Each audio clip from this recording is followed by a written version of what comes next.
inaano ko sa inyo, baka hindi ko medyo makasama si Richard. Kasi magkakaroon kasi kami ng conflict Kasi ayoko naman siyang konsintihin dahil gusto niya mag-vlog kasi government official po kami. Kaya lang, syempre, susuportahan ko siya, kaibigan ko yan. Tsaka malaki utang na loob ko sa kanya. Kaya lang, magkakaroon lang talaga ng conflict of interest. Baka makasuhan siya at saka ng double compensation.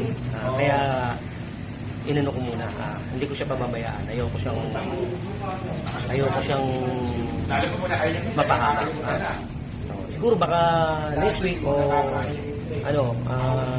basta gusto ko lang ayoko siya mapahamak at kasama ko yan kasi gusto ko maraming pati ko sa akin bakit si Richard ganito ganyan i-report siya ayoko